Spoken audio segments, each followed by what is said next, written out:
10 لاکھ کی گائے لا کے آ رہے ہیں، وہ 5-5 لاکھ کے جو بڑے بڑے جانور 6 خرید کے لائے ہم لوگ. اچھا بھائی، تو تم نے اتنے جانور تو ذبح کرے، سوال یہ ہے کہ اتنے جانور ذبح کرنے کے بعد اللہ سے کتنی قربت ہوئی تمہیں؟ کیونکہ آج ہم کیا کرتے ہیں، ہر عمل ہر ثواب وہ چھوڑ تو دیتے، بولتے بس جی اللہ تعالیٰ قبول فرمانے والا ہے. تو اللہ نے قبول کیا؟ اللہ نے آپ کی محنت کو قبول کیا؟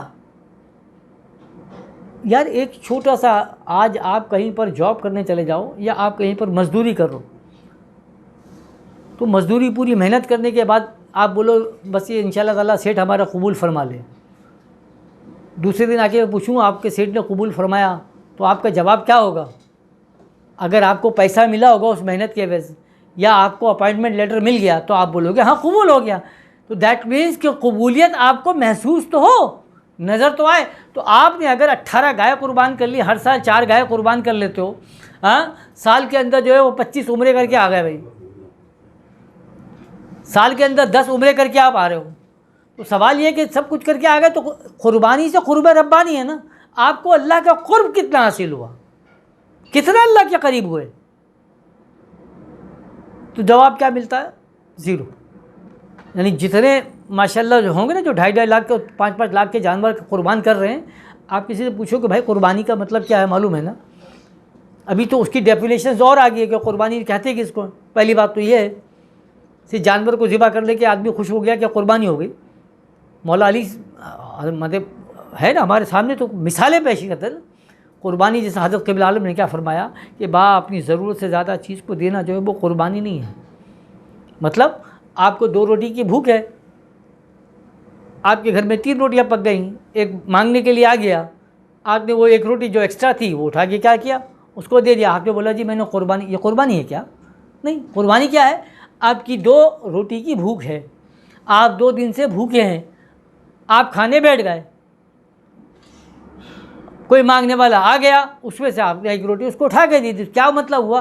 یہ آپ نے قربانی، جو آپ کی ضرورت تھی، ضرورت کسی چیز کو نکال کر دینا، یہ قربانی کہلاتی ہے. ضرورت سے زیادہ جو تھا وہ تو آپ نے دان کر دیا، کسی کو تحفہ دے دیا، ہدیہ دے دیا. کیونکہ اگر وہ روٹی آپ کسی کو نہیں دیتے تو ویسے خراب ہو جاتی، پھینک دیتے، آپ جانور کو کھلا دیتے کسی کو. تو آپ نے کیا احسان کیا؟ تو پہلی بات تو آپ قربانی کو تو پہلے سمجھیں. تو وہی ہے نا، ہمارے ایک صاحب ہیں، وہ مطلب ازراہ مذاق بڑی اچھی بات بولتے ہیں. وہ بولتے ہیں یار وہ اپنے گناہ جو ہیں وہ بیچارے گائے بکرے پہ کائے کو ڈالتے ہو، مطلب خود تو قربانی دینی نہیں ہے، وہ ساری قربانی جو ہے وہ جانوروں سے وصول کر رہے ہو تم. اب خود بولو کہ بھائی آپ قربان ہو، آپ کو قربانی دینی چاہیے، آپ کی ضرورت ہے آپ کی. اب میثاق والی جب مدینہ میں ہجرت ہوئی تو نبی کریم صلی اللہ علیہ وسلم نے کیا کیا کہ انصار اور مہاجرین کے درمیان ایک ایسا رشتہ پیدا کیا جس کو مواخات کا رشتہ کہا جاتا ہے، مساوات نہیں، مواخات کا. تو مواخات میں کیا ہوا؟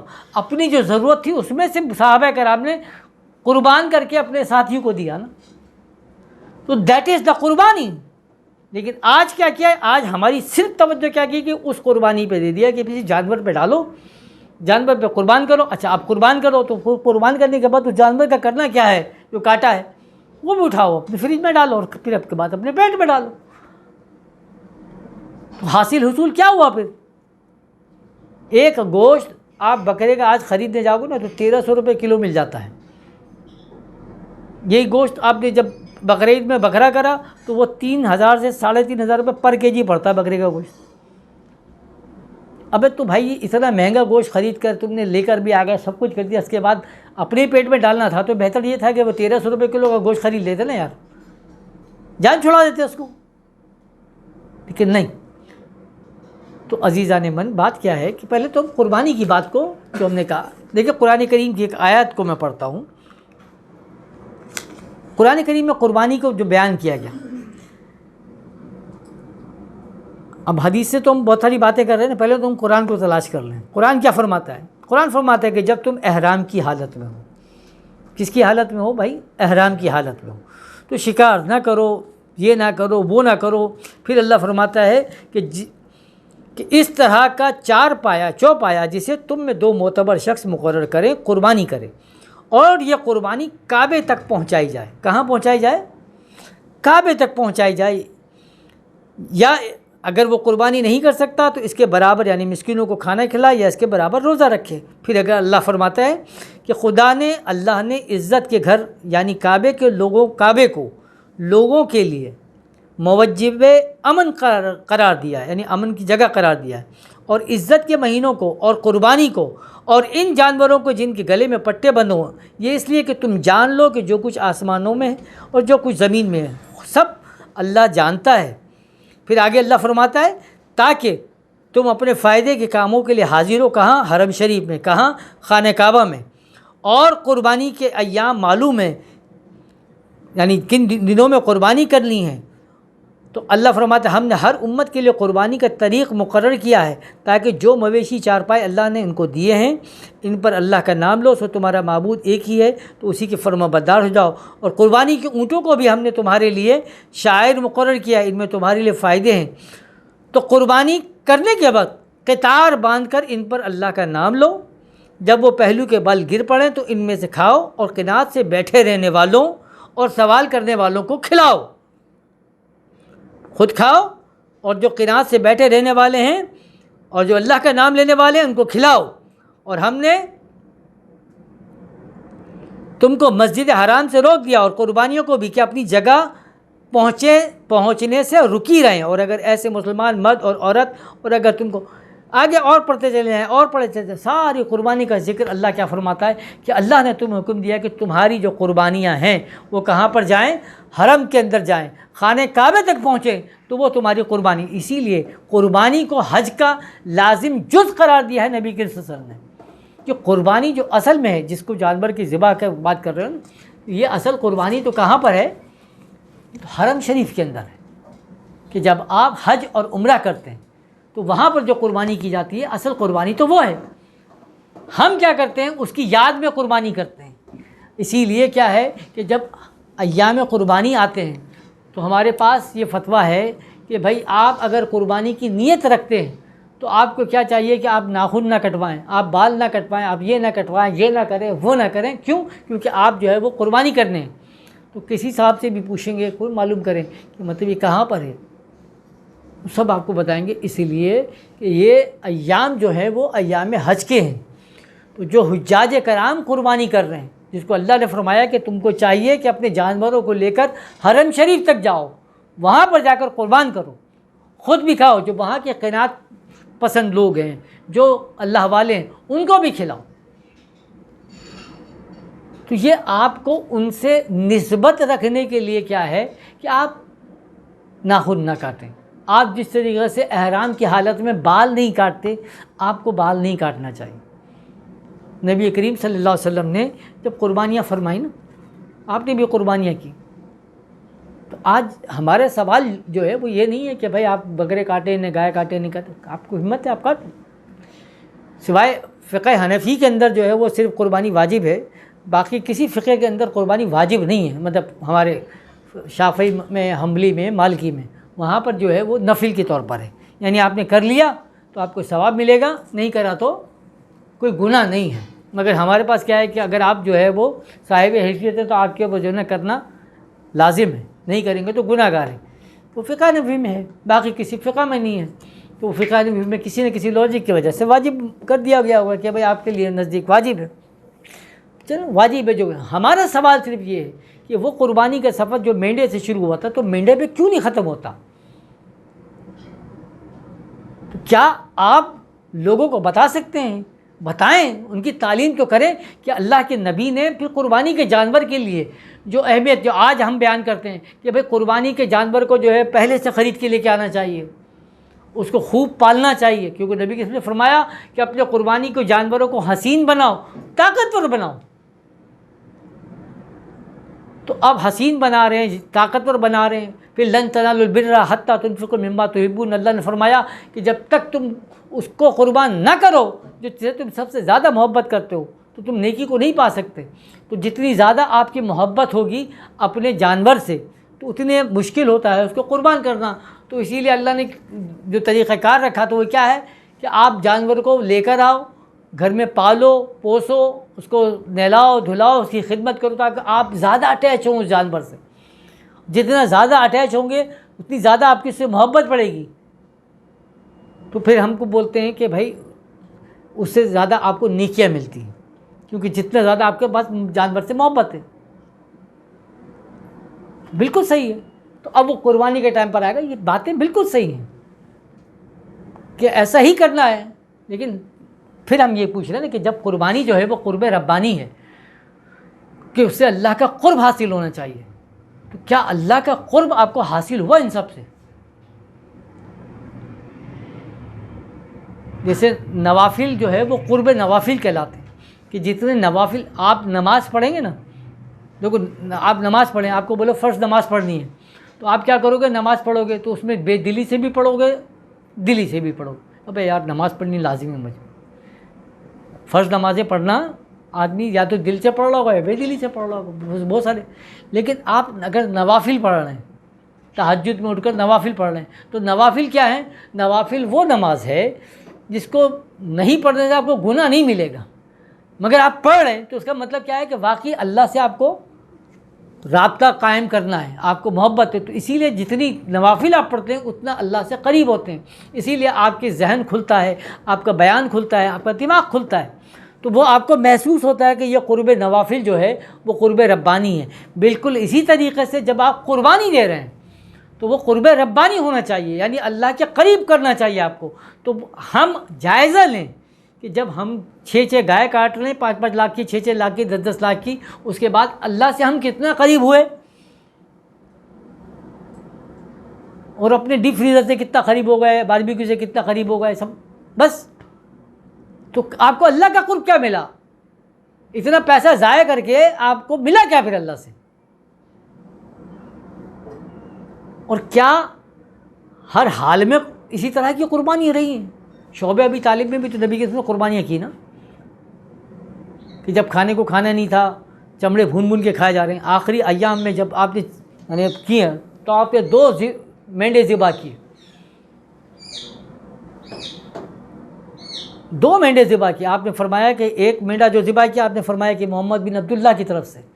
پھر دوسرا مینڈا جب آپ نے ذبح فرمایا تو آپ نے فرمایا یہ امت محمد صلی اللہ علیہ وسلم کی طرف، میری امت کی طرف سے، مطلب سب کی طرف سے میں نے ادا کر دیا. اس وقت ضرورت کسی اور چیز کی تھی، ایسا نہیں تھا کہ بھئی سب کو نہیں، ہوا منع فرما دیا آپ نے کہ بس ٹھیک 1 منٹ کر دیا کافی ہو گیا. تو وہ کون سی لاجکس تھی جن کی وجہ سے اللہ کے رسول نے اس طرح کیا فیل کیا؟ یہ اسٹڈی ہمارے کو کروانی چاہیے تاکہ ہم قربانی کا بینیفٹ اٹھا سکیں. یہ شہادت گہے الفت میں قدم رکھنا ہے. لوگ آسان سمجھتے ہیں مسلمان ہونا، تو یہ آسانی ہے کہ قربانی کی بات کر رہے ہیں. آج تک ہمیں نہیں پتہ یا ہمیں تعلیم نہیں دی گئی یا ہم بھول گئے کہ جب آپ قربانی کا جانور ذبح کر رہے ہیں تو انی وجہت وجہی للذی فطر السماوات والارض حنیفا وما انا من المشرکین ان صلاتی و نسکی و محیایا و مماتی للہ رب العالمین. یہ دعا پڑھنی ہے. یہ کون سی دعا ہے؟ یہ وہ دعا ہے جب آپ نماز قائم کرنے کے لیے کھڑے ہوتے ہیں، جو ابراہیم علیہ السلام نے دعا فرمائی کہ انی وجہت وجہی للذی، میں نے اپنا رخ کہاں کر لیا؟ اللہ کی طرف کر لیا جو زمین و آسمان کا فاطر ہے. میرا جینا، میرا مرنا، میرا اٹھنا، میرا کھانا، میرا پینا سب کس کے لیے؟ اللہ کے لیے. یہ بول کر آپ جو ہے جانور کو ذبح کرنا ہے، اور ذبح کرتے وقت بھی بسم اللہ الرحمن الرحیم نہیں پڑھ سکتے آپ. بسم اللہ الرحمن الرحیم نہیں پڑھنا ہے آپ کو. کیوں؟ کیونکہ بسم اللہ کے ساتھ جب رحمان اور رحیم کی بات کریں گے تو پھر رحمانی صفت اور رحیمی صفت کا تقاضا یہ ہے کہ چھوڑ دیا جائے، معاف کر دیا جائے، درگزر کر دیا جائے. مگر یہاں تو ذبح کرنا ہے نا، قتل کرنا ہے اس کو. تو اگر آپ بسم اللہ الرحمن الرحیم پڑھیں گے تو کیا ہوگی؟ وہ ساکت ہو جائے گی. تو آپ صرف بسم اللہ ہی اللہ اکبر کہ اللہ کے نام سے جو سب سے بڑا ہے. اگر رحمان اور رحیم کی لائیں گے تو بات خراب ہو جائے گی، نہیں کر سکتے. تو یہ کیا لاجکس ہے کہ آپ جانور کو جب ذبح کر رہے ہیں تو اس کے اندر رحمان اور رحیمی صفت کا بات ڈسکس نہیں کرتے آپ کو صرف جو ڈسکس کرنا ہے وہ یہ کرنا ہے کہ اگر کوئی چیز سب سے بڑی ہے، سب سے بلند ہے، تو وہ کیا ہے؟ اللہ کا نام ہے. اور یہی بات ہے کہ جب آپ سورہ توبہ کی تلاوت کر رہے ہوں تو ہمیں منع ہے کہ ہم بسم اللہ الرحمن الرحیم سے تلاوت نہیں کریں گے سورہ توبہ کی. کیوں؟ کیونکہ سورۃ توبہ کی جو ابتدا ہے اور جو انتہا ہے وہ سوائے قتال کے، سوائے کافروں کے خلاف قتال کے آپ کو خوش نظر نہیں آئے گا اس میں، کہ اللہ آپ کو تاکید کر رہا ہے کہ اٹھو۔ اسی نے کیا کہا، جو اسی میں کہا نا کہ کتب علیکم القتال وہو کرہ لکم، اللہ نے تم پر قتال کو فرض کر دیا ہے، تم اس میں کراہیت محسوس کرتے تو اٹھو مارو، اٹھو مارو۔ تو اللہ بولتا ہے کہ جب اس سورت کی تلاوت کرو تو بسم اللہ کے ساتھ رحمان الرحیم نہیں لگانا، کیونکہ یہاں رحم نہیں ہے۔ رحم اگر ہے تو اسی میں ہے کہ جب ان کا قتال کیا جائے۔ یعنی نبی کریم صلی اللہ علیہ وسلم جب غزوہ خندق کے لیے تشریف لے گئے، باہر مدینے سے باہر جا رہے ہیں نا، تو یہاں پر کیا ہوا، بنو قریظہ ہے، معاہدہ ہو گیا کہ آپ نے کیا کرنا ہے، آپ نے جو ہے جنگ نہیں کرو گے، ہمارے ساتھ نہیں کرو گے، ہم اگر باہر ہوں گے آپ حفاظت کرو گے، سب ہوا۔ بعد میں کیا ہوا، بعد میں آئے تو کیا ہوا، انہوں نے آپس آیا مسلمانوں کے خلاف، انہوں نے تلواریں اٹھائیں، مسلمانوں کی عورتوں کے خلاف تلواریں اٹھائیں۔ پھر اس کے بعد فیصلہ ہو گیا، فیصلہ کیا ہوا، حضرت معاذ سے فیصلہ کروایا کہ وہ توریت کے عالم ہیں، وہ جو فیصلہ کریں گے، تو فیصلہ ہو گیا۔ فیصلہ یہ ہوا کہ تمام مردوں کو قتل کر دیا جائے، توریت کا حکم موجود ہے۔ نبی کے نے کہا کہ ٹھیک ہے، جب تم نے خود ہی اپنے آپ کو حکم یہ بنایا کہ آپ فیصلہ کریں، آپ نے توریت کو حکم بنایا، اور توریت یہ کہتی ہے کہ جب کوئی اس طرح کی غداری کرے تو اس قوم کے تمام مردوں کو قتل کر دیا جائے۔ اب قتل کیا جا رہا ہے، ایک چھوٹی سی بچی آتی ہے، روتی ہوئی آتی ہے، نبی کے وسلم کو پکڑتی ہے، وہ کہتی ہے کہ آپ رحمت للعالمین ہیں، آپ یہ ہیں، میرا اس کائن دنیا میں کوئی نہیں، صرف میرا ایک باپ ہے، تو یا رسول اللہ اس کو چھوڑ دیں، معاف فرما دیں۔ تو آپ صلی اللہ علیہ وسلم کی آنکھوں سے آنسو جاری ہو گئے، تو صحابہ کرام رک گئے کہ اس کو قتل نہیں کرنا ہے، تو آپ نے فرمایا نہیں، اس کو قتل کر دو، قتل کر دیا گیا۔ تو بعد میں صحابہ نے پوچھا کہ یا رسول اللہ مگر آپ کی آنکھوں میں تو آنسو جاری تھے، تو ہم نے سمجھا کہ شاید تو آپ نے فرمایا کہ وہ آنسو جو تھے وہ محمد بن عبداللہ کے تھے، اور جو حکم تھا وہ محمد رسول اللہ کا تھا۔ تو جب حکم آ گیا تو بسم اللہ الرحمن الرحیم نہیں ہوتا، پھر صرف بسم اللہ اللہ اکبر ہوتا ہے، کہ صرف اللہ کے دین کو قائم۔ تو آج جب آپ اس قربانی کو، جانور کو ذبح کرنے ہو اور یہ کہہ رہے ہو کہ ان صلاتی و نسکی و مایا و مماتی للہ رب، میرا جینا میرا مرنا سب کس کے لیے، اللہ کے لیے، تو یہ جانور تو نہیں بول رہا، یہ جانور بول رہا ہے کیا؟ آپ بول رہے ہو، کس کے اوپر پڑھ کے بول رہے ہو؟ جانور کے اوپر آپ پڑھ کے بول رہے ہو کہ میرا جینا میرا مرنا جو ہے وہ اللہ کے لیے۔ تو جانور تو پوچھے بھائی تیرا جینا تیرا مرنا اللہ کے لیے، مجھے کائے کو مار رہا ہے، میرے کو کائے کو ذبح کر رہا ہے بھائی تو؟ مطلب بول رہا ہے میرا جینا میرا مرنا اللہ کے لیے، مار، تو جانور کو ذبح کر رہا ہے اس کو پکڑ کے۔ تو یہ جو اولیاء اللہ کا فلسفہ ہے نا، بڑا کمال کا ہے، جو حضرت قبلہ عالم نے جس کو بیان فرمایا کہ ہر یعنی 84 لاکھ نفوس کا مجموعہ ہے انسان کے اندر، ہر جانور موجود ہے نا۔ تو اس لیے کہ کتے کو اگر آپ بولو کہ بلی کی آواز نکال سکتا ہے کیا؟ بلی کو بولو گدھے کی آواز نکال سکتی؟ گدھے کو بولو بندر کی طرح نقل کر کے کر سکتا ہے؟ نہیں، کیونکہ وہ بندر ہے، گدھا ہے، کتا ہے، شیر ہے، مگر ایک انسان کا بچہ ہے، اس کو بولو تو وہ گدھے کی آواز بھی نکال کے دکھائے گا، کتے کی طرح آواز بھی نکال کے دکھائے گا، گھوڑے کی طرح بھی نکال کے دکھائے گا، بندر کی طرح نقالی بھی، سب، کیونکہ اس کے اندر تمام جانور موجود۔ آج وہ جانور کو لٹا کر کیا ہے، اللہ بولتا پہلے اپنے جانور کو مارنا ہے، اپنے جانور کو ذبح کرنا ہے، کیونکہ اپنے جانور کو بولنا ہے کہ ان صلاتی و نسکی و محیا و مماتی للہ رب العالمین۔ تو یہ میں نے اگر پالا ہے، تو یہ میں نے جوان کیا ہے، تو کس کے لیے کیا ہے؟ اللہ کے لیے کیا ہے، اپنے نفس کے لیے نہیں کیا ہے۔ لیکن آج چھری چلاتے وقت آپ یہ سوچ رہے ہیں کہ صرف اس جانور کے بھی چلاتا ہے، تو جانور پھر کل کو پوچھے گا روز قیامت پکڑ کے، بھائی تو بول رہا تھا کہ جینا مرنا میرا سب اللہ کے لیے، میرے کو کائے کو گھسیٹاتے رہے، سب میرا تو نہیں تھا۔ تو اللہ جو یہ ابھی صرف اسی کی حکمتوں کی میں بات سوچے کہ جب آپ قربانی کے جانور کو لاتے،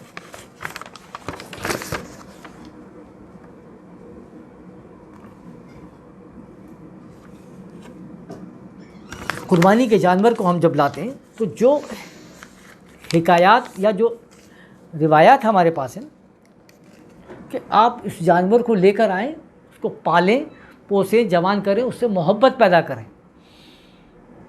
تو بڑا مشکل کام ہوتا ہے جس کو آپ نے پالا ہو، جس کو پوسا ہو، جوان کیا گیا ہو، اس کو اللہ کی راہ میں قربان کرنا آسان ہے؟ یہی حضرت اسماعیل علیہ السلام کا قربانی کا جب معاملہ آیا تو حضرت اسماعیل علیہ السلام حضرت ابراہیم علیہ السلام کو جو اولاد عطا ہوئی تو کافی بڑی عمر میں جا کے عطا ہوئی کہ جب حضرت ابراہیم علیہ السلام کو اللہ نے بشارت دی کہ میں تمہیں ایک لڑکا دیتا ہوں تو حضرت ابراہیم علیہ السلام نے فرمایا کہ اس عمر میں کیوں کر ہوگا کہ میں تو بڑھاپے میں پہنچ چکا ہوں. تو اللہ نے فرمایا کہ بس ایسا ہی ہوگا. اب اس عمر میں ایک لڑکا عطا ہوتا ہے, اس لڑکے کو جوان کرنا, پال پوس کر بڑا کرنا, اور وہ جب اس قابل ہو جائے کہ وہ ان کی مطلب برابر کا ہو جائے, جوان ہو جائے نا. اب دیکھو قرآن کریم کیا فرماتا ہے کہ جب وہ بلاغت کی عمر کو پہنچے تو بلوغت کس کو کہا جاتا ہے, اور جب وہ ان کے ساتھ دوڑنے لگے یعنی ان کے برابر کے ہوئے قد کاٹ میں, تو اس وقت اللہ بولتا ہے کہ اپنی اس کو کیا کرو, اپنے بیٹوں کو اللہ کی راہ میں قربان کر دو. تو جناب ابراہیم علیہ السلام کا مقام اپنی جگہ اور خاتم النبیین احمد مجتبیٰ صلی اللہ علیہ وسلم کا مقام اپنی جگہ. اللہ کے اشاروں کو سمجھنا ہر ایک نے اپنے اپنے مقام سے سمجھا اللہ کو, اسی لیے کوئی اللہ کی ڈیفینیشن کو مکمل بیان نہیں کر سکا. ہر ایک نے جب اعتراض کیا نا, دیکھو یہ جملہ لوگوں کو شاید سمجھ میں نہیں آئے. نبی کریم صلی اللہ علیہ وسلم سے پہلے جتنے بھی انبیاء آئے تو جو جھوٹے دعوے ہوئے وہ کس چیز کے ہوئے معلوم ہے؟ کسی نے بھی یہ نہیں کہا کہ ہم جو ہے نا اپنے وقت کے نبی, کسی نے کہا جتنے دعوے ہوئے کس کے دعوے ہوئے, خدائی کے دعوے ہوئے. چاہے وہ فرعون نے کیا, حامان نے کیا, شداد نے کیا, نمرود نے کیا, فلاں نے کیا, فلاں نے کیا, سب نے دعوے کس کے کیے, خدا ہونے کے دعوے کیے. کیونکہ خدا کا تصور کسی کو پتہ ہی نہیں, خدا سمجھ میں نہیں آیا. کیوں سمجھ میں نہیں آیا؟ ظاہری بات ہے جس نے جو سمجھانے والا ہوگا, جس کو جتنا دیکھا اتنا ہی بیان کر پایا نا. کسی نے تو نہیں دیکھ پایا نا مکمل طور پر, سوائے نبی کے صلی اللہ علیہ وسلم کا معاملہ ہے نا. اسی لیے جب ہم پارسیوں کو دیکھتے ہیں نا, پارسیوں میں کیا ہوا, پوچھا کہ حضرت زرتشت علیہ السلام سے ان کی قوم نے پوچھا کہ بھائی خدا کیسا ہوتا ہے, جس خدا نے تجھے پیغمبر بنایا ہے بتا تو صحیح خدا کیسا ہے. اب آپ خدا کو بیان فرما دیں, قوم کو نہیں سمجھ میں آ رہا تو آپ بتا دیں کہ خدا جو ہے بہت جلالی ہے. آپ نے جلالی روپ میں دیکھا اللہ کو, کیسا جلالی ہے, تو سامنے ایک آگ جل رہی تھی تو آپ نے اشارہ کیا کہ جیسے یہ جلالی ہے, یہ سب کو جلا کر بھسم کر دیتی ہے, ایسے خدا ہے. تو قوم سمجھی کہ شاید خدا جو ہے وہ آگ کی طرح ہوتی ہے, وہ آگ کو پوجے جا رہے ہیں. آپ اسی طرح اٹھاؤ, رام کو اٹھاؤ, کرشن کو اٹھاؤ, پوچھا جا رہا ہے کیسے ہے, تو اب ان کو رحم سمجھانا ہے کہ خدا جو ہے بڑا رحیم ہے. تو رحیمی صفت کیسے ہوتی ہے, کیسے ہوتی ہے, گائے ہے, وہ گائے کھڑی ہوئی تو گائے کو بتایا جیسے گائے جو ہے وہ ایک رحیمی صفت رکھتی ہے, سب کو دودھ پلا رہی ہے, کون ہے کیسا ہے سب کو دے رہی ہے نا, سب کی خدمت کر رہی ہے. تو اللہ تعالیٰ ایسے رحیم ہے. تو وہ سب بولا بھائی گاؤں جو ہے وہ ماتا ہے, چلے گئے. تو ہر ایک نے پھر آ کر کیا کیا, اپنے آپ کو خدا ہونے کا دعویٰ کیا, کیونکہ خدا نہیں سمجھ میں آیا تھا. مگر نبی کریم صلی اللہ علیہ وسلم جب تشریف لے کر آئے تو آپ یہ دیکھو کہ نبی کریم صلی اللہ علیہ وسلم کے بعد کسی نے خدا ہونے کا دعویٰ نہیں کیا. ایک شخص بھی نہیں کھڑا ہوگا جس نے کہا کہ میں جو ہوں وہ مدعی جو ہوں وہ رب کا ہوں, کہ میں خدا ہونے کا دعویٰ. سب نے دعوے کیے تو کس کو کیا, مدعی نبوت کے, کہ میں بھی نبی ہوں. کیونکہ اب ان کو سمجھ میں آ گیا کہ ارے اللہ تو وہ ہے, لیکن جو رسول کا مقام ہے اس دنیا کے لیے وہ تو بڑا مقام ہے. تو اب ہر آدمی پھر مدعی نبوت کے دعوے کرنے لگا. اور یہ بہرحال امت کے اوپر بڑا احسان ہے حضرت قبلہ عالم کا, کہ حضرت قبلہ عالم کے بعد یعنی سید السادات الحسنی والحسینی حضرت مولانا سید صدیق دیندار صاحب کے بعد آپ کو کوئی مدعی نبوت کا دعویٰ کرنے والا بھی نہیں ملے گا.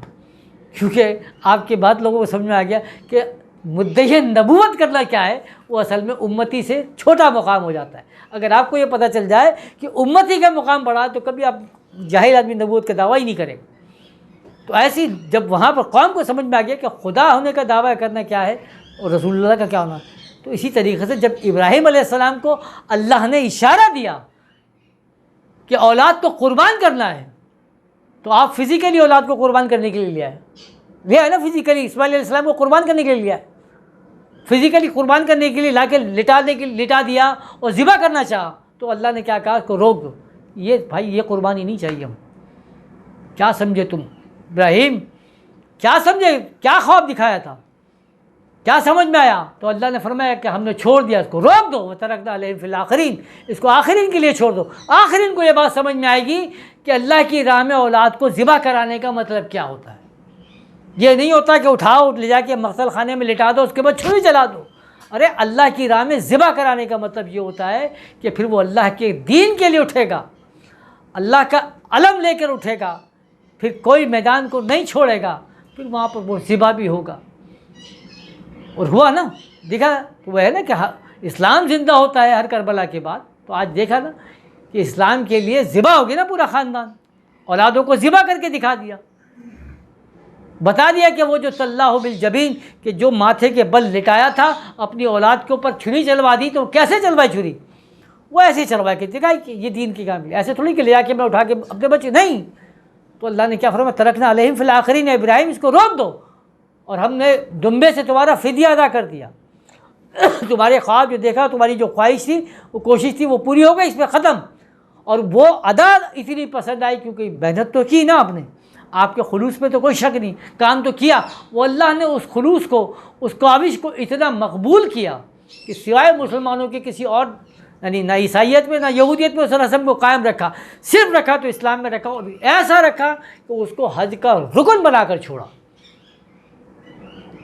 کہ آپ حج کر ہی نہیں سکتے جب تک کہ وہ قربانی جو ہے آپ ادا نہ کر۔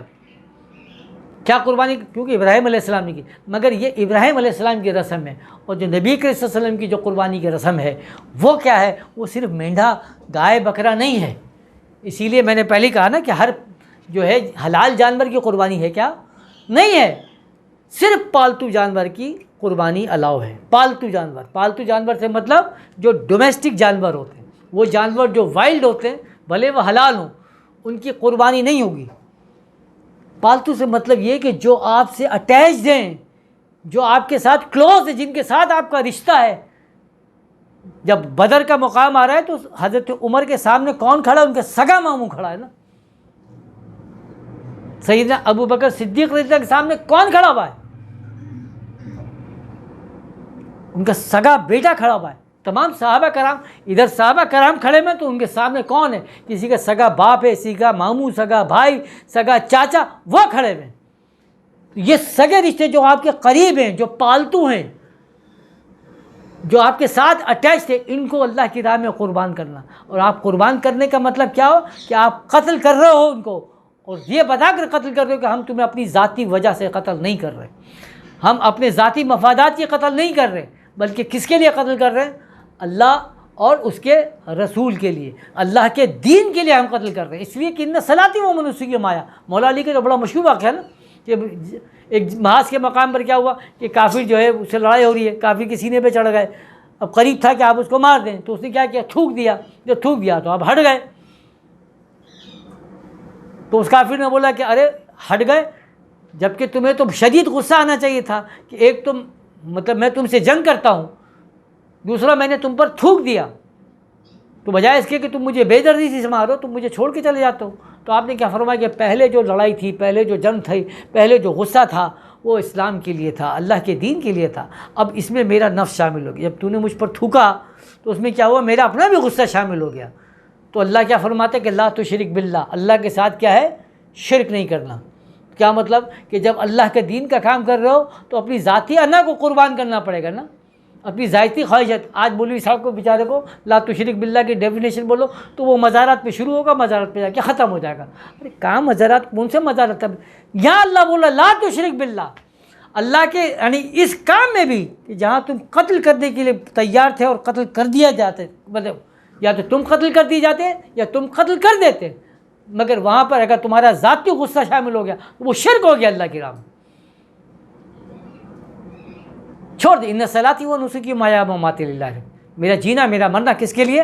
اللہ کے لیے۔ تو ایسی تھوڑی میں نے چلائی چھری، ایسی تھوڑی چلائی میں نے چھری۔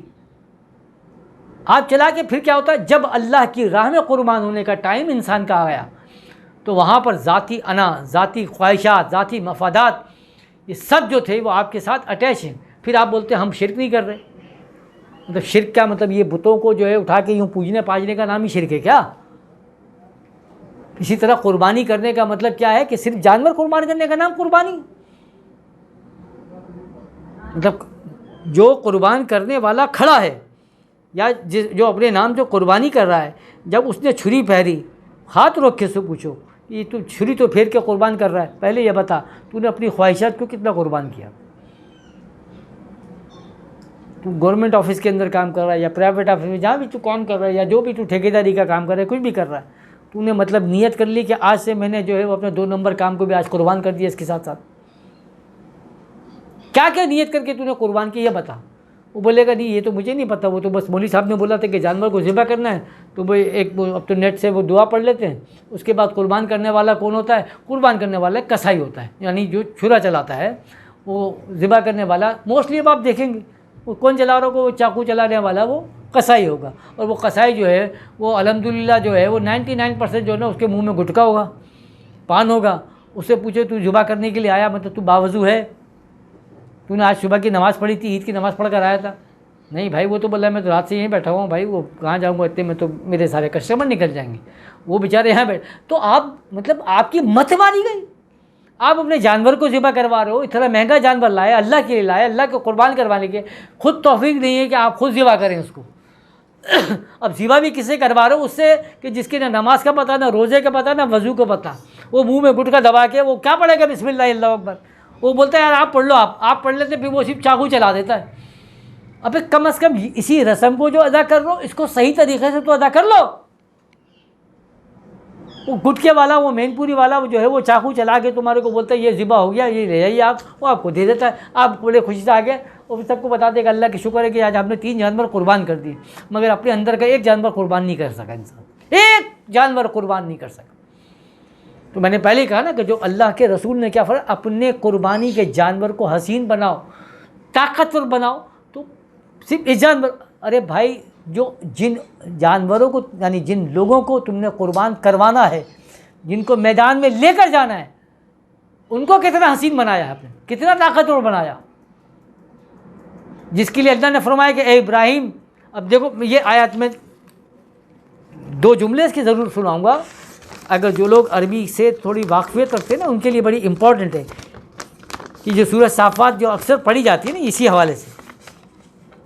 اللہ فرماتا ہے فلما بلغ معہ السعی، کہ جب اسماعیل جو ہے وہ بلاغت میں آ گئے اور ان کے ساتھ ساتھ دوڑنے لگے، قال یا بنیا، ابراہیم علیہ السلام نے کیا فرمایا، اے میرے بیٹے، انی ارا فی المنام، میں نے دیکھا ہے خواب میں کہ انی اذبحک، میں تجھے ذبح کر رہا ہوں۔ یہ ابراہیم علیہ السلام کس کو کہہ رہے ہیں؟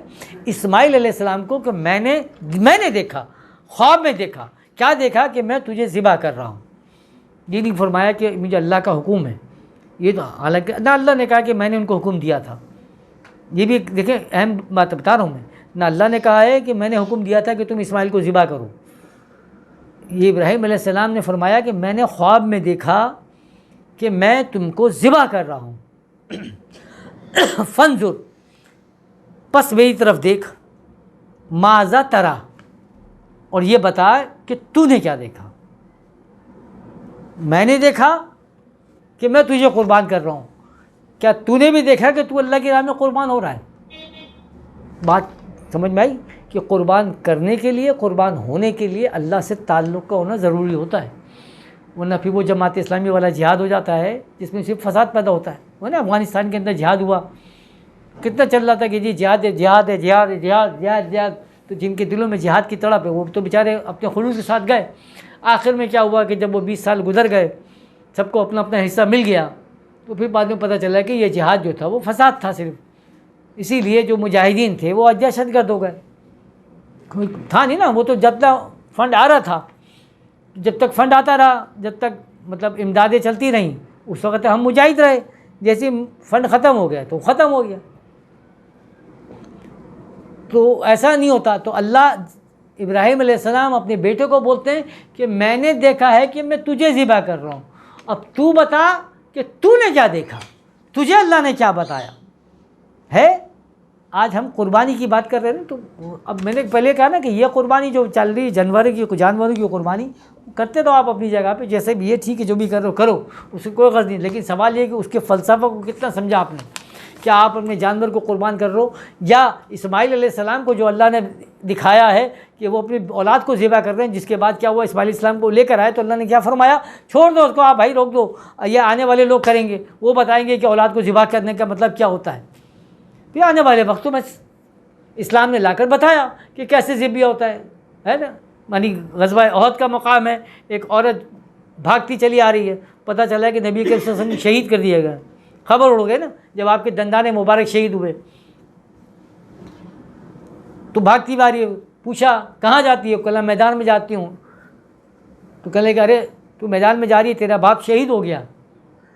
تو انہوں نے کہا باپ شہید ہو گیا، یہ بتاؤ نبی کے رسول کیسے ہیں؟ کہنے کہ نہیں وہ الحمدللہ صحیح ہیں، ابھی ہم کو یہ بتلا ہے۔ آگے جا رہا ہے، پھر وہ تو تیرا شوہر بھی شہید ہو گیا، آگے جا رہا ہے تیرے بیٹے بھی شہید ہو گئے۔ جب آخر میں پتہ میرے بیٹے بھی شہید ہو گئے تو کہنے لگا میرے بیٹے تو شہید ہو گئے، یہ بتاؤ کہ نبی کے رسول کا کیا حال ہے؟ تو انہوں نے فرمایا کہ الحمدللہ وہ خیریت سے۔ تو آپ نے فرمایا کہ کل الجلل بعدک یا رسول اللہ صلی اللہ علیہ وسلم، کل مصیبت جلل بعدک یا رسول اللہ صلی اللہ علیہ وسلم، کہ آپ کے بعد ہر مصیبت کیا ہے؟ کچھ بھی نہیں ہے، بیکار ہے، جلل ہے۔ اگر آپ صحیح ہیں تو سب صحیح ہے، باقی سب قربان ہو جائے تو قربان ہو جائے، کوئی بات نہیں۔ یہ وہ لوگ ہیں جنہوں نے اپنے قربانی کے جانوروں کو حسین بھی بنایا، طاقتور بھی بنایا۔ ایک کس کا غزوہ خندق کا شاید واقعہ کس کا ہے کہ نبی کریم صلی اللہ علیہ وسلم نے اعلان فرمایا کہ بھائی مردوں کی ضرورت ہے، کہ جہاد کا اعلان ہے اور اس وقت ہمیں ضرورت ہے، تو اب مرد حضرات آئیں اور جہاد میں شریک ہو جائیں۔ لوگ آ رہے ہیں شریک ہونے کے لیے، تو ایک بوڑھا آتا ہے اپنے بیٹوں کو لے کر، بڑا بیٹا جوان ہے، سب کچھ ہے، اس کو لا کے تیار کر کے رسول کریم صلی اللہ علیہ وسلم کی خدمت میں حاضر فرماتے ہیں کہ یا رسول اللہ یہ میرا بیٹا ہے اور یہ ہے وہ جوان ہے۔ تو نبی کے نے دیکھا، خوش ہوئے، اس کو اسلحہ دیا، مطلب تلوار دیا، سب کچھ دیا، سب تیار کر دیا۔ اب جب وہ گھوڑے پہ سوار ہو گیا تو اس کے بعد اس نے کیا کیا، اس نے بھی تلوار اٹھائی، اس نے بھی زین اٹھائی، اور اس کے بعد وہ بھی گھوڑے پہ بیٹھ گیا۔ صحابہ کرام دیکھ رہے ہیں، نبی کے نے فرمایا کہ آپ نے اولاد کو تو دے دیا ہے، وہ آ رہی ہے تو اب اور اس عمر میں کہ آپ کا ہاتھ میں لرزہ ہے، سب کچھ ہے، تو آپ تم کیا فرماتے ہیں کہ کیا یا رسول اللہ، مطلب میری خواہش نہیں ہے کہ میں بھی اس عمر میں جنت میں چلا جاؤں، میں کچھ پیچھے رہ رہا ہوں، ٹھیک ہے میرا بیٹا ہی جائے گا اکیلا۔ یعنی پہلے تو اپنی قربانیوں کو جوان کر کے پیش کیا، پھر خود بھی قربان ہو کے چلے گا نا۔ ابراہیم علیہ السلام جو ہے اسماعیل علیہ السلام کو ذبح کرنے کے لیے لائے تھے نا، تو وہ ابراہیم علیہ السلام اور وہ اسماعیل علیہ السلام بالکل بجائے سب کچھ چیز، لیکن یہاں کیا مقام ہے کہ یہاں اولاد کو بھی ذبح کرنے کے لیے لائے اور خود بھی ذبح ہونے کے لیے آ رہا ہے، خود بھی ذبح ہونے کے لیے آدمی کھڑا ہوا ہے پہ۔ کس کے صدقے، کس کا نعرہ؟ نبی کریم صلی اللہ علیہ وسلم کا نعرہ۔ ایک عورت آئی اور عورت آنے کے بعد کہتی ہے کہ یا رسول اللہ میرا مقام یہ ہے کہ میں ایک شہید کی بیٹی ہوں اور ایک شہید کی بیوی ہوں اور ایک شہید کی میں بہن ہوں، یعنی 3 رشتوں سے جو ہے مجھے شہید کا تعلق ملتا ہے۔ تو آپ نے فرمایا کہ اب کیا چاہتی ہے؟ تو بچہ ہاتھ میں ہے جو ماں کا دودھ پیتا ہے، تو کہتی کہ یا رسول اللہ آپ نے جہاد کے لیے بچے مانگے، لڑکے مانگے، یہ لڑکا میں آپ کی خدمت میں پیش کرتا ہوں۔ تو وہ ایک عجیب سا ماحول ہے کہ ہر آدمی کے ہاتھ پریشان ہو گئے کہ کیا ہو گیا اس کو، کیسی بات کری ہے؟ یہ بچہ جو شیرخوار ہے، جو ماں کا دودھ پیتا ہے، جو ابھی خود اٹھ نہیں سکتا، خود بیٹھ نہیں سکتا، تو اس کو بولتی ہے کہ جہاد کے لیے لے لیں۔ تو آپ صلی اللہ علیہ وسلم نے پوچھا تو وہ عورت کہتی ہیں کہ یا رسول اللہ صرف ایک جو ہے نا رشتہ رہ گیا تھا کہ میں شہید کی ماں بھی کہلاؤں، میں شہید کی ماں بھی کہلاؤں، تو میں چاہتی ہوں کہ میں شہید کی ماں بھی کہلاؤں، اسی لیے میں آپ کو دینا چاہتی ہوں۔ تو صحابہ کرام نے پوچھا کہ اے بھلی عورت یہ بتا کہ یہ بچہ تو بیچارہ نہ اٹھ سکتا ہے، نہ بیٹھ سکتا ہے، نہ چل سکتا ہے، نہ پھر سکتا ہے، تو یہ میدان جہاد میں جا کر کرے گا کیا؟ اس کو لے جا کر ہم کریں گے کیا؟ تو آنکھوں سے اس کے آنسو نکلتے کہتے کہ یا رسول اللہ کم از کم اتنے تو کام آئے گا کہ اگر آپ پر کوئی تیر چلے تو آپ اس کو آگے کر دیجیے گا۔ ہے تاریخ دکھا سکتی ہے کہ اپنی قربانیوں کو جوان کرو، ہاں اپنی اولاد کو لا کر، یعنی انی ارا فی المنام ان اذبحک، کہ میں نے دیکھا خواب میں کہ میں تجھے ذبح کر رہا ہوں، نہیں سمجھ میں آیا، اللہ نے کیا فرمایا، وَتَرَكْنَا عَلَيْهِمْ فِي الْآخِرِينَ، اے ابراہیم چھوڑ دو، نہیں سمجھ میں آئے گا تم کو، یا آخرین کے لیے چھوڑ دو، وہ تمہیں بتائیں گے کہ بھائی اولاد کو ذبح کرنا کہتے کس کو ہیں۔ تو ایک عورت لا کے دکھاتی کہ یا رسول اللہ کم از کم یہ بچہ اس کام تو آ جائے گا کہ آپ کے اوپر تیر چلیں تو آپ اس کے اوپر ڈھال بنا کے اس کو رکھ لیجیے گا، اور یہ شہید ہو جائے گا تو کل قیامت میں کہوں گی کہ میرے کو چوتھا جو ہے وہ رشتہ بھی مل گیا کہ میں شہید کی ماں بھی ہوں۔ یہ قربانی کا جذبہ جس کو کہا گیا کہ قربانی۔ آج ہم کیا سمجھتے ہیں کہ یہ جانور کو لٹایا، کھایا پیا، ختم، خلاص، یہ ہو گئی، اربوں روپے ہمارا ضائع کر دیا۔ کون مطلب اللہ نے کہاں تمہارے کو بولا؟ آپ کی 50,000 روپے کی گائے اگر آپ کو 2.5 لاکھ روپے مل رہی تو کس نے بولا آپ کو کہ بھائی آپ 2.5 لاکھ روپے کی ذبح کرو؟ کر لو نا آپ 50 لاکھ۔ اگر آپ کو گوشت کھلانے کا مطلب یہ نیت ہو کہ میں غریبوں کو گوشت کھلا لوں تو آپ کو کیا ضرورت ہے کہ بھائی 5 لاکھ کی گائے لو؟ آپ 1 لاکھ روپے والی 5 گائے لے لو، زیادہ گوشت آئے گا، زیادہ لوگوں کو مل جائے گا۔ نیت ہے نا اگر آپ کی گوشت کھلانے، مگر آپ کی نیت تو گوشت کھلانے کی نہیں ہے نا، آپ کی نیت یہ ہے کہ میں باہر ٹینٹ لگاؤں، ٹھیک ہے نا، وہاں پہ 2 چوکیدار بیٹھے ہوں اور ڈسکو لائٹیں بھی لگی ہوئی ہوں، بلب لگے ہوئے ہوں، اور جو ہے دنیا کے لوگ آ کے دیکھ رہے ہوں کہ بھائی فلاں صاحب کی گائے دیکھنے چلنا بھائی، کیونکہ ان کی بڑی بڑی گائے ہوتی ہیں۔ تو اللہ فرماتا ہے کہ جب تم گائے کا تم قربانی کرتے ہو تو نہ اس کا گوشت ہمارے تک پہنچتا ہے، نہ اس کا خون ہمارے تک پہنچتا ہے، اس کا تقویٰ پہنچتا ہے۔ تو اللہ نے سب کا علاج کر کے رکھا۔ جنہوں نے آخرین کے لیے ذبح کرنا تھا اللہ نے وہ بھی دکھا دیا، جنہوں نے اپنے لیے کرنا تھا اللہ ان سے بھی پوچھتا ہے کہ یہ گوشت اور یہ قربانی یہ خون نہیں پہنچتا، تمہاری نیت کیا تھی؟ تمہاری نیت تو اپنے لیے تھی، تمہاری نیت تو یہ ہے دکھاوے کے لیے۔ ابے تو اس گدھے کو پوچھو کہ قربانی بول رہے ہیں کہ آپ کو قربانی کرنا ہے تو مطلب یہ کہ اپنے نفس کو قربان کرنا، اپنی عزت کو قربان کرنا، تو وہ اس قربانی کے جانور کو تو نے جو ہے نمود و نمائش کا بنا لیا ذریعہ۔ یعنی جس جانور سے قربانی کر کے اللہ یہ چاہتا ہے کہ تم اپنے انا کو قربان کرو، اپنے تکبر کو قربان کرو، اسی قربانی کے جانور کو آپ نے کیا کرا، انا اور تکبر کا ذریعہ بنا لیا۔ چچا جان فرماتے تھے مولانا حبیب بن وحید صاحب رحمۃ اللہ علیہ درس میں اکثر کہ وہ جو مولانا روم کا شعر پڑھا کرتے تھے کہ وہ جو چور ہے وہ اب اتنا چالاک ہو گیا کہ ہاتھ میں چراغ لے کر خود آتا ہے چوری کرنے کے لیے۔ مولانا روم فرماتے ہیں تو آپ فرماتے تھے کہ پہلے زمانے میں لوگ بولتے تھے کہ لاہور پڑھو تو شیطان بھاگ جاتا ہے نا، بولے آج کا شیطان اتنا طاقتور ہے کہ خود لاہور پڑھ کے آتا ہے، بولا بھگا، اب بھگا ہمارے کو، کس کو بھگائے گا، مطلب تیرے پاس ہے گا۔ تو بات کیا ہوئی کہ یار وہ شیطانیت ہے کہ وہ انسان یہ بتاتا ہے کہ جس جانور کو ذبح کر کے اللہ اس کا رسول ہم سے چاہتا تھا کہ ہم اپنے اندر کے تکبر اور انا کو ختم کریں، آج میں نے اسی قربانی کو تکبر اور انا کا ذریعہ بنا لیا، اور دنیا کو بتا رہا ہوں یخادعون اللہ والذین آمنوا وما یخدعون الا انفسهم۔ اللہ فرماتا ہے کہ یہ کوشش کرتے ہیں کہ اللہ کو دھوکہ دیں، یہ اللہ کو دھوکہ دینے کی کوشش کرتے ہیں، لیکن یہ اپنے آپ کو دھوکہ دے رہے ہیں، مگر ان کو شعور نہیں، ان کو سمجھ میں نہیں آ رہا کہ یہ خود اپنے آپ کو دھوکہ دے رہے ہیں۔ یہ 5-5 10-10 لاکھ روپے کے جانور جن کو تم ٹینٹوں میں نیچے لا کے کھڑا کرو، ڈھول بجانے والا بھی رکھتے ہیں، آتا ہے نا بچے کے لیے، تاکہ وہ آ کے سب ایک میلہ ٹھیلا لگا۔ کیونکہ ہمارے ساتھ ظلم جو ہوا کہ ہماری جتنی عبادات ہیں ان سب کو ہم نے کیا بنا دیا، کلچر بنا دیا، ان کو ایک یعنی فیسٹیول بنا دیا ہے نا۔ لعنت ہم لوگوں پہ، دیکھو رمضان میں تو اب جتنی بھی ٹرانسمیشن آ رہی ہوتا ہے رمضان فیسٹیول لکھا ہوا تھا، اس میں مر نہیں جائے میں ڈوب کے کہ سالہ رمضان جو ہے وہ اللہ تعالیٰ نے بولا آپ کو عبادت کے لیے بنا، جس میں قرآن کا نزول ہوا سب کچھ، اس پر آتا ہے رمضان فیسٹیول، رمضان فیسٹیول کی نمائش جاری ہے، رمضان فیسٹیول میں فلاں ڈسکاؤنٹ، پھر عید فیسٹیول۔ اب بھائی عید جو ہے وہ اللہ تعالیٰ نے تو عبادت کے لیے مقرر کی ہے، عید جو ہے وہ رمضان کا تحفہ ہے، تو وہ عید جو ہے وہ عید الفطر جو تھی وہ آپ نے اس کو وہ بیڑا غرق کر کے عید فیسٹیول کر دیا۔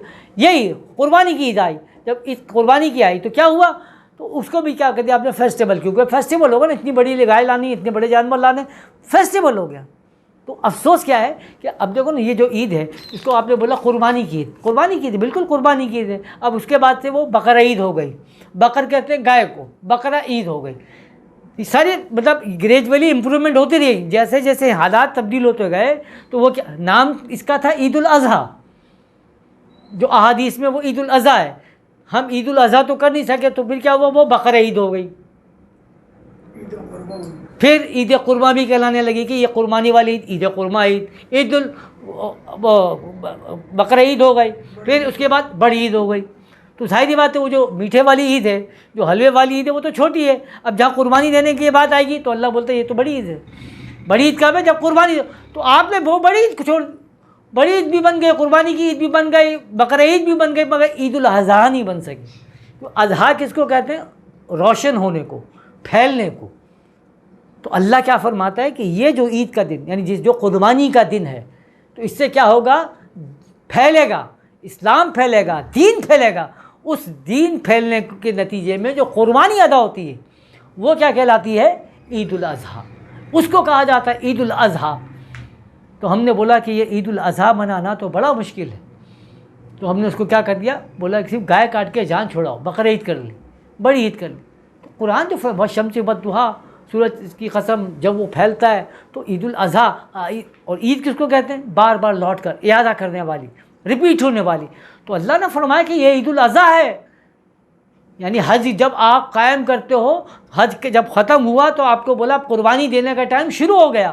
انشاءاللہ جب حج کے اوپر بات کریں گے تو قربانی دینے کا ٹائم شروع ہوا۔ جب قربانی کا دینے کا ٹائم شروع ہوا تو اللہ نے فرمایا کہ یہ دن جو ہے قربانی کا، وہ عید الاضحیٰ، کہ جب اللہ کا دین پھیلے گا، اللہ کا کام پھیلے گا، وہ عید الاضحیٰ ہے۔ تو ہم چونکہ عید کر نہیں سکتے، ہم جو ہے اللہ کے دین کو پھیلانے میں فیل ہو گئے، ناکام ہو گئے، ہم جو ہے ایک جگہ بیٹھے رہنا چاہتے ہیں، تو ہم نے بولا کہ اس کا نام چینج کرو، عید الاضحیٰ بولو گے تو بڑا عجیب سا لگے گا، سمپل کیا بولو؟ بقرہ عید بولو، گائے کاٹنے والی عید۔ بس جان چھوٹ گئی تو اب دھڑا دھڑ گائے کاٹو، گائے کاٹنے کے بعد اس کی کھالے جمع کرو، سمجھے نا؟ وہ کھالے جمع کر کے خوب اپنا مال پیٹو، مدرسے چلاؤ، جو بھی کرنا ہے کرو، کیونکہ قوم کو اگر بتا دیا کہ بیٹا یہ گائے وائے جو تم کاٹ رہے ہو یہ سب بیکار ہو گئی کہانی، سب سے بڑی چیز یہ ہے کہ اپنی اولاد کو کٹوانا ہے، اس کی تیاری کرو، ورنہ تو یہ جو کام اگر رسم کر رہے ہو تو یہ رسم تو یہ کہ نفل سے بھی ہو جاتی ہے، ایک چھوٹا موٹا بکرا کر کے چھڑا لو، اصل قربانی وہ کرو تو کیا ہوگا؟ کہاں ملیں گی اتنی کھالیں؟ کس کو ملے گا؟ اتنا کروڑوں اربوں ٹن جو ہے گوشت آپ کا نکلتا ہے، کہاں چلے جاتا ہے؟ سب کے پیٹوں میں چلے جاتا ہے۔ کس مستحق کو ملتا ہے؟ کتنا میں ہے؟ کوئی تمہارے پاس فوڈ بینک بنا ہوا ہے؟ کوئی گوشت بینک بنا ہوا ہے؟ میرے کو کسی مستحق، ابھی دیکھو نا میں یہاں پر ہوں، ادھر رہتا ہوں میں، یہاں مجھے کون مستحق ملے گا؟ کدھر ملے گا؟ ڈھونڈوں گا تو نہیں ملے گا۔ تو میرے پاس پتہ ہوتا کہ یہ فلاں جگہ پر ایک میرے پاس وہ بینک بنا ہوا ہے، گوشت بینک، آپ کا جو غریبوں کو حصہ لے آ کے اس بینک میں ڈمپ کروا دو۔ غریب کو بھی پتہ ہے کہ ابھی فلاں جگہ سے میرے کو بینک گوشت مل جائے گا، جا کے لے لو۔ اگر گوشت کھلانا بھی مقصود ہوتا نہیں ہے، کیونکہ آپ کے پاس کوئی مینجمنٹ تو ہے نہیں، تو آخر میں کیا کرے گا؟ آلتی پالتی مار کے وہ بولے کہ چلو بھائی یہ خود ہی کھا کے جان چھڑاؤ، اور یہ ہماری بقرہ عید ہو گئی، ختم، جان ختم ہو گئی بس۔ تو پھر کھاتے رہو، وہ کھاؤ، اپنے جانور کو مضبوط کرو، کیونکہ وہ آپ کا جانور آپ کے لیے صرف جانور ہی رہے گا، اس کے اوپر آپ سواری نہیں کر سکتے۔ اور حیرت کی بات ہے نا کہ جب نبی کریم صلی اللہ علیہ وسلم نے سفر معراج فرمایا تو براق کے اوپر سوار ہوا ہے۔ آج براق کی جتنی بھی تصاویر، چاہے وہ ہندو دھرم دیتا ہو یا مسلمانوں کے کوئی بھی مسلک ہو، تو وہ دیتے نا تو وہ پوری ایک جانور کی تصویر ہے۔ تو ہمارے ہندو تصوف میں تو بہت کچھ ہے اس کے حوالے سے، حضرت قبلہ علیہ نے بڑا تفصیل سے براق کو بیان کیا، تو کہ اس کا جو ہے وہ شانہ کس کا ہے، کس جانور کا ہے، پاؤں کس جانور کا ہے، دم کس جانور کی ہے، وہ تمام جانور۔ اس کے بعد جو آخری جانور جو سب سے بڑا جو ہے وہ کیا ہے؟ جو چہرہ ہے وہ عورت کا رہتا ہے، شکل اس کی جو ہے وہ عورت کی جیسی ہے۔ تو کیا ہے کہ وہ بیان کیا گیا ہے کہ سب سے بڑا جو انسان کے ساتھ نفس ہے وہ کیا ہے؟ یہ مادیت ہے جس کے ساتھ وہ اٹیچ ہے، اور اس کی جو شہ سوار ہے، یعنی جو اس کو لیڈ کرتی ہے، وہ کون ہے؟ عورت ہے۔ یہ تمام نفس کے سارے معاملات ہیں، جو ان پر سوار ہو جاتا ہے، جو ان کو اپنے قابو میں رکھتا ہے، وہ پھر کیا ہے؟ معراج کا سفر طے کرتا ہے، یعنی جو ان کو اپنی راہ میں رکاوٹ نہیں بناتا، ان کو اپنی کمزوریاں نہیں بناتا، جو ان پر قابو پا لیتا ہے، تو پھر وہ کیا آتا ہے؟ اللہ تعالیٰ اس کو معراج دکھاتا ہے۔ وہ ساری چیزوں کو قربان کرتا ہوا چلا جاتا ہے، موتو قبل ان تموتو، مر جاتا ہے پہلے اس کے۔ مگر افسوس کیا ہے کہ ہم کو یہ تربیت نہیں کی جا رہی جس کی ضرورت ہے۔ یہی وجہ ہے کہ جب عید الاضحیٰ آتی ہے، یہ قربانی کا ٹائم ختم ہوتا ہے، تو پھر محرم کے ایام شروع ہو جاتے ہیں، پھر ایام محرم شروع ہوتا ہے، پھر جہاں سے سارے قربانیوں کے سارے معاملات ہیں کہ جس کی ابتدا سیدنا عمر فاروق رضی اللہ عنہ کی شہادت سے ہے نا، پھر آگے کربلا کے معاملات ہیں جو ہم ہر دفعہ بیان کرتے رہے. تو آج بہرحال جو ایک خواہش تھی کہ تھوڑا بہت قربانی کے، کیونکہ اس میں بہت سارے نکات ایسے ہیں جن کو ہم اس طرح سے اگر بولیں تو شاید ہمارے ذہنوں میں مسائل پیدا ہو جائیں اور پھر ایک اور چیز جو بہتری کی جگہ خرابی کی صورت بن جائے، تو اس لیے وہ میں نے نہیں پوچھ. تو بہرحال یہ نکات ہیں جن کو آپ ذہن میں رکھیں کہ اللہ تبارک و تعالیٰ ان قربانی کے حوالے سے ہم سے کیا مطالبے کرتا ہے اور ہمیں کیا چیز قربان کرنے کے لیے کہہ رہا ہے. ورنہ صرف جانور قربان کر کے آپ یہ سمجھیں گے کہ آپ کی ذمہ داری ختم ہو گئی. تو بھائی یہ ذمہ داری اگر اللہ تعالیٰ نے پوری کروانی ہوتی تو بنی اسرائیل سے کروا لیتا، اس نے بنی اسرائیل سے نہیں کروایا. تو اللہ سے دعا فرمائیں کہ جو کچھ ہم نے پڑھا ہے، جو کچھ سمجھنے کی کوشش کی، اللہ تعالیٰ اس کو اپنی بارگاہ میں قبول و منظور فرما. اللہ میاں اس کو جو بیان کرنے میں ہم سے کوتاہیاں اور جو غلطیاں ہوئیں تیرے حبیب کی بارگاہ میں معافی کے خواستگار ہیں. یا اللہ پاک ہمیں معاف فرما دے. اللہ پاک جو اس میں حق ہے، جو سچ ہے، اس کو قبول کرنے کی طاقت عطا فرما. یا اللہ جس طریقے سے نبی کریم صلی اللہ علیہ وسلم نے اپنے صحابہ کرام کو تیار فرمایا تیری راہ میں قربان ہونے کا، اور جو صحابہ کرام نے اپنے آل اولاد کو فرمایا، اللہ تعالیٰ ہم سے بھی وہ کام لے. اللہ تعالیٰ ہمیں بھی اپنی راہ میں قبول فرما لے. اللہ تعالیٰ ہماری کاوشوں کو اپنی راہ میں قبول فرما. اللہم اعزت الاسلام والمسلمین، اللہم حافظنا وانت خیر الحافظین، اللہم ارحمنا وانت خیر الراحمین. یا رحمان یا رحیم یا کریم استغیث برحمتک یا ارحم الراحمین. وصلی اللہ تعالیٰ علی خیر خلقہ نور عرشہ زینت فرشہ محمد و آلہ و صحبہ اجمعین برحمتک یا ارحم الراحمین.